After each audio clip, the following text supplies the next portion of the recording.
And so it's coming along. You know, we're almost kind of finished. You know, I'm hopefully going to be working on it tomorrow. I do have a little bit of extra time off tomorrow I can use to work on it, and that'll be coming out soon. It's kind of similar to Minerals. You crash land on a planet, and you use future technology to survive. You know, you have your nano suit that, you know, nanolation gun that lets you produce all these different structures and things easily, and you can work your way up, gaining minerals, and there's refinery things that are actually cybernetic cores in the first one that produce gas, which is supposedly refined minerals, you know, that help you get cooler stuff. And it's kind of cool. And I also have a flash game thingy. And actually, I like this flash game browser thing, because I mean, I don't have to put a bunch of flash games on my site. I can just use this browser, and it has a whole bunch of them, which is cool.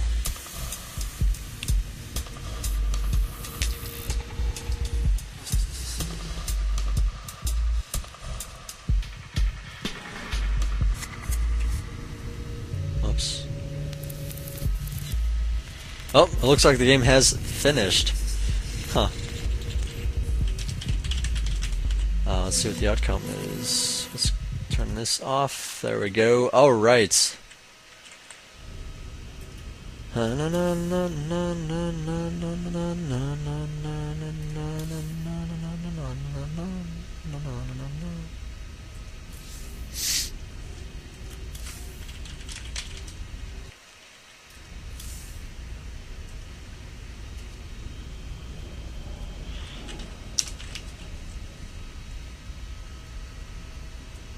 Alright, so it looks like Sync lost the first game due to Fiendish just had a Colossus out super fast and killed him with it, so that was that. I can't really talk about it further because I don't really know much further. In fact, anything further at all. Alright, so both players are ready. We're starting the game and we're playing on Traverse Plateau, MLG version of course. The first one was on Metalopolis, which is a good map, probably my favorite right now. You know, I've played a lot of OBS on it, and you know, I know specific builds just for Metalopolis that work out really well for Zerg. You know, you can detect a lot against Terran, you know, because of that open space by their base. So you can put an Overlord in, and you can see what's going on. Against Protoss, I like to open up an 11 overpool. And it just works out because then you can take the gold if things fail, and you know, get right back to where you need to be. So anyways, Sync has spawned over here at the top right as our purple Protoss. His opponent, of course, Mr. Fiendish, who is spawned at the top left. Now, you know, there is no close ground position, so this is the closest you can possibly be, which is not much closer than the furthest you can be, because the furthest is really just over here instead of up here. You know, it's really not that far, and I think you guys know that. So pylon going on by Mr. Fiendish, actually by both players. It's getting up all that good stuff. And well, this early game, Protoss against Protoss, not much can really happen. You know, since this is the MLG version, we do have that supply depot that's sunken lower here. Makes it so you can't do a cannon build, which doesn't really work out in Protoss against Protoss anyways. But you know, whatever, it's there, you know, for Protoss against Zerg. And well, we'll see what happens. It looks like Sync placing his gateway and pylon a little bit further out. You could have definitely placed that closer to the Nexus, which would have allowed him to get like maybe like 5 or 10 extra minerals just because of the distance from the mineral line out here. You know, Blizzard made it so that probes mine. I mean, all workers mine faster. You get less for it, you know, to make it so the income's the same. But what that fastness does is make it so that, you know, like once you take one off, it's a bigger deal. And of course, it also makes well, I don't know if it makes it so you need more probes, but I do know, you know, it makes it a bigger deal because that's one guy that's not mining. Then, you know, that's like 5-10 minerals instead of like just 8. You know, or a delayed 8. It could have been, you know, you could still get the same 8 just slightly later. You know, so. I don't know. It's hard to really say. It's really a small difference, but I just wanted to note it. So anyway, cybernetic core going down for both players, and it looks like, well, Sync is slightly ahead on the probe production. which always seems to help him out a little bit. You know, he's just slightly ahead. Down the same number of probes. Or actually, no. Fiendish is ahead right now. What happened? I'm not sure what happened. I thought Sync was ahead, but apparently Fiendish is just doing a better job right now, getting up all that good stuff. Cybernetic score. Second is similarly going down by Fiendish. And Sync does still have that probe running around, so he does know that that has gone down. Meanwhile, there is a gas steal by Fiendish on Sync here, so Sync is not going to have that second gas that Fiendish does have. So Fiendish here, definitely a good player so far. Let's see what goes on. Apparently just kind of running around. Not much else, you know, just some layers going up. Cybernetic's getting that chrono boost. So let's see. Who is further ahead? Yeah, they're pretty much the exact same on the warp gate status. And, well, I wonder if there's going to be a 4 gate or not. Let's see here. Well, it looks like Sync is spending all of his money on the Cybernetics core. Or, I mean, all of his chrono boost, I should say. And he's getting out the robotics facility. Now, you know, obviously, Fiendish has more gas, so I wonder what he's going to be doing with that. Well, he has a Cybernetics. He has 2 gateways, 1 Cybernetics, or I mean, 1 robotics facility. Same as Sync. Looks like he's slightly behind on that even. Yeah, definitely a little bit behind on the robotics facility. So, well, I wonder what he's going to be doing exactly. He's chrono boosting out that sentry just in case there is a 4 gate. You know, because he hasn't been in Sync's base, he doesn't really know what's going on, but that's going to help. Just in case. Yeah, not much going on. Robotics going up.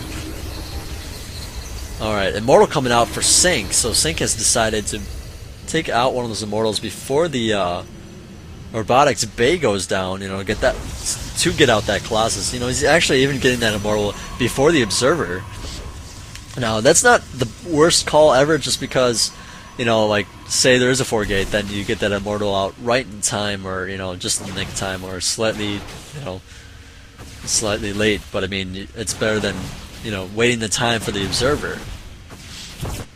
So, Fiendish here, getting out that Observer first, getting up that Robotics Bay. I don't know what I want to call it, but it's the Robotics Bay. And it's coming online now, so he's going to be able to get out some Colossus soon and get that range upgrade. Now, in past series, you know, the best of 3 against shoot, I forget who was. Oh, Repulse. And actually, I think Repulse is watching. You know, neither player got the range upgrade right away. In fact, I don't think either of them got it ever.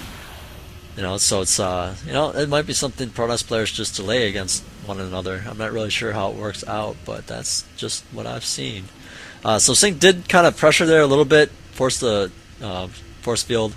That's pretty much all that happened there. And it looks like Sync, I don't know, just leaving this probe out there, making sure that he doesn't expand or do anything crazy or leave his base. And, well, Sync's just adding on more guys, more everything. And actually, he's getting out a Warp Prism now. That's kind of crazy now.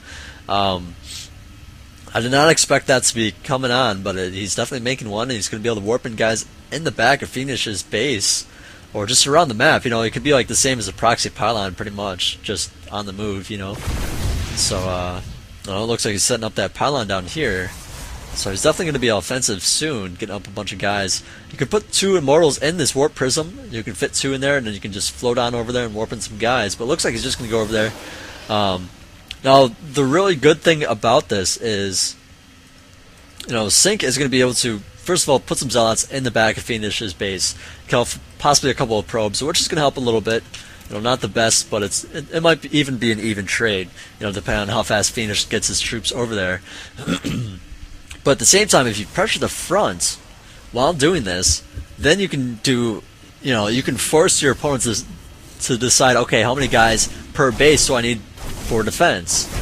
You know? Alright, so there's already 2 probes there. It looks like one more probe got stuck there, got taken out. It looks like this one Zealot's going to suicide right in there to attack that Colossus. Definitely not the best thing. Definitely a very brave Zealot, but, well, his buddy there got taken out there as well.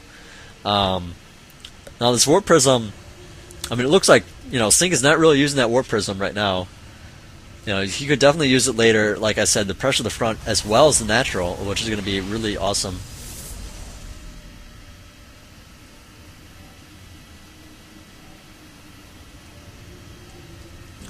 Sorry about that, I got a little bit distracted by my phone. But yeah, both players just getting out some classes now. And, well, I mean, I know Phoenix does have that range upgrade. Yeah, that 9 range, which is going to help a lot. He's not using it right now. He definitely could be. But at the same time, with that Warp Prism running around, you can't really leave your base. It's kind of like the Dark Templar thing. You leave your base and you're just going to lose a bunch of guys, so you got to be really careful when you move out. It looks like he might have pushed out there. Sync does have, well, he had it, this Warp Prism stationed there, in the phasing mode. So I'm not sure. Well, it looks like he's going to be doing that pressure build. I mean, that pressure I was talking about, pressure in the front at the natural, and then possibly warping some guys in the back there. So we'll see what happens. He does not have the range yet. I'm really surprised he does not have the range, because Fiendish, he does have the range, which is going to help him a lot. You really got to be careful with that. But of course, well, with Sentries possibly throwing down some force fields, it doesn't really matter if you have long range. You still got to walk your Colossus up there to kill the force field. So I don't know what will happen exactly. Looks like the battle is started. Looks like these 4 Colossus are out here. It might be, I don't know, I feel like Sync is just getting a little zealous here. Going in there a little bit too far. But he really needs to warp in some guys in the back here. Actually, he already has. He has 3 Zealots in the back there. And looks like Phoenix is on hot pursuit of Sync's army. Possibly going to go over the counterattack. But at the same time, he's lost a lot of probes. Let's look at the unit count side. We have 29 probes to 28. So it's actually fairly even. And he even has that expansion up. So Phoenix just definitely having the better macro. And with that expansion, he's going to be able to replace any lost probes that he could possibly, lose. And it looks like a couple of Stalkers coming in here to the natural. Meanwhile, Phoenix's Colossus and 1 Stalker, I guess, army here is forced to run all the way back. So these 3 Stalkers are definitely going to want to push as far as they can. Looks like 1 Zealot was still up there taking some hits. No more left in the back there. The Warp Prism has left, I do believe. Yeah, he's not there anymore. And, well, the trading has been even. But Sync does not have that expansion, so Sync is definitely in a load of trouble here. That Supply Depot is even going to burn down. It's neutral, but, well, who cares, right? So anyways, Colossus coming out here by Sync. He does not have that range yet. He's not even upgrading it yet. He's actually going for Twilight Council, so he's going to be able to warp in some extra guys here. I mean, get some blink up, get some, charge going, whatever he wants to do, really. Now for Fiendish, usually what you do when you get Colossus is you go a lot of Zealots, because the Colossus are gas heavy. You can't really get a lot of Sentries or Stalkers or Immortals or anything like that, so you go a lot of Zealots, which is going to be really good, but at the same time, Sync is able to kill off the Colossus and put down some force fields. Those Zealots are going to be useless. You can really trap those Zealots, make sure they can't run, make sure they can't really do much of anything. So you really got to be careful. But at this point in time, I would say Sync is definitely not, not winning right now. He doesn't have that expansion. That's a big freaking deal right now. And well, now it's 40 probes to 30, so he's a 10 probe lead, which is pretty darn huge. And it's split up across 2 different bases, which is going to be really helpful. So I'm just really surprised. Oh, I was scratching my ear, kind of missing things, and the Warp Prism has come in for another round, coming to warp in those Zealots to help with those probes there. And well, the Zealots are just going to die there, so that was really kind of fruitless. That's the thing. You really got to be doing the 2-pronged attack here. If you just attack the main or just attack the natural, his army can just kill them off. You can't really do much. The probes are just going to run. But if you attack both, it's kind of like, okay, where do the probes run to? They're not mining at all. They can't run between the bases because you got guys at both bases. So it's really kind of a